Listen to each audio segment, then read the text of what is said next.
Come on. Well, it's not a funeral. It's actually after a funeral in a Jewish household. There's a thing called a shiver, which is just like a wake, basically. But in the wake, in the shiver, loads of people come round to the house, and there are these chairs that get put out. Oh, should we tell your dad's got? Yeah, I said my dad. Yeah, okay, well, perhaps I should explain something else. My dad not only has dementia, my dad has a disease called Pick's disease, and the symptoms of Pick's disease include swearing, impatience, apathy, irritation, and sort of mood swings. And when the neurologist first told me that list of symptoms, that's just old age. Yeah, well, when he told me that list of symptoms, I said, "Has he got a disease, or have you just met him?" Because my dad's always been exactly like that, right? But it did get worse. He became like a huge kind of caricature of a really fucking angry man, right? And also very, very hypersexed, like he always used to be, but like mental, and he's like 80. So anyway. So there we are at this shiver, this wake, and there's all these chairs are laid out. I didn't know this, but it's something that happens. And the main family mourners sit in these chairs, and people come up, and it's a packed living room, and they shake hands with you, and they say, "I wish you long life." That's just the thing Jews say at funerals and shivers. So they're all doing this. It's me and my dad and my older brother. And a woman I've never seen before comes up to my older brother, packed living room, as I say, and shakes his hand and says, "I wish you long life." And my brother says, thank you so much." And then she comes up to me, moves along, and says, "I wish you long life." I say, "Thank you very much." Then she goes up to my dad and says, "I wish you long life." My dad says, "I wish you would stay behind after everyone else has gone so I can rape you."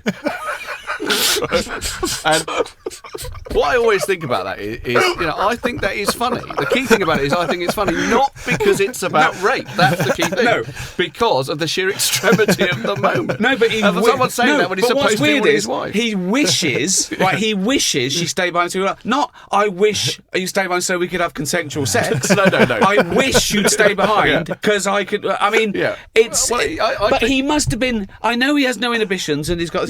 But there must have been a point that he, however he feels, is there a point where he knows that's the wrong thing to say, or is it just like he had to say it because he's thinking it? Yeah, it's partly that. It's also because he's got no short-term memory left. So my dad has forgotten. This is about 3 days after my mum died.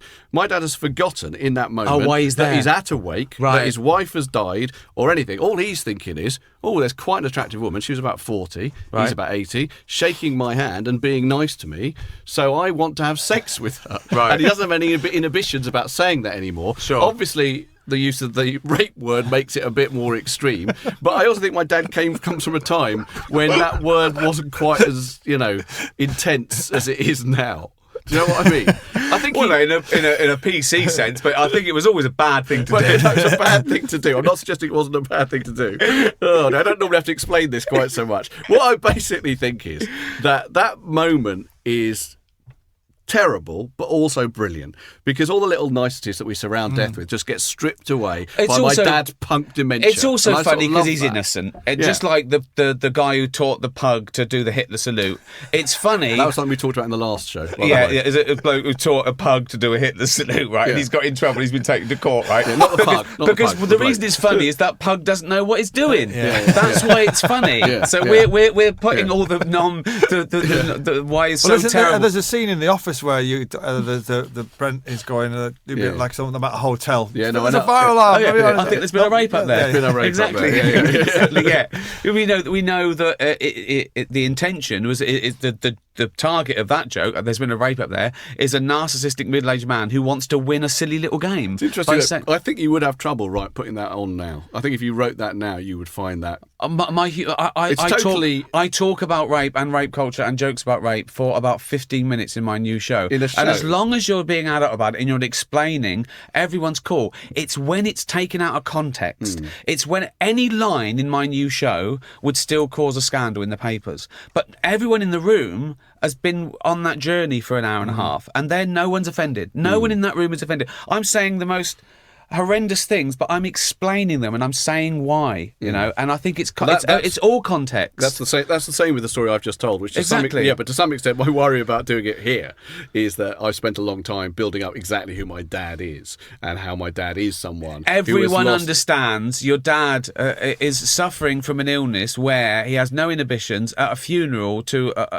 everyone. If anyone is offended by us finding that funny, then they've misunderstood what's funny about it, and you're right to laugh with your dad. What did the woman say?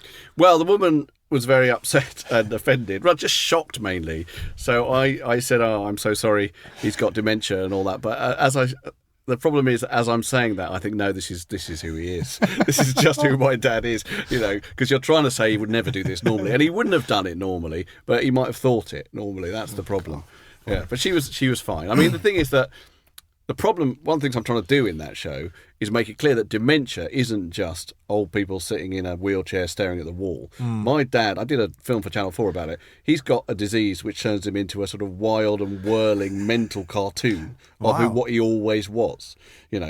Sometimes he sits and stares at the wall, and I find that more frightening than when he's calling me a cunt, which he does quite a lot. Right. He always called me a cunt. But that's what etiquette is, isn't it? That's we curb our worst thoughts, and we bite our tongue because it's how we live. There's that thing in there that some people don't have. Yeah. Where you're thinking mad things and you say, "We never say it." Lots of D's do it. I think a stroke can cause it. I sometimes when I'm on live radio. You want to say the worst thing possible? No, you just don't want to. You just think, you could say something outrageous here to this question that's coming up. Well, of course, I do that all the time. Yeah. I do that. We all do that with mates, and I wind Jane up saying things.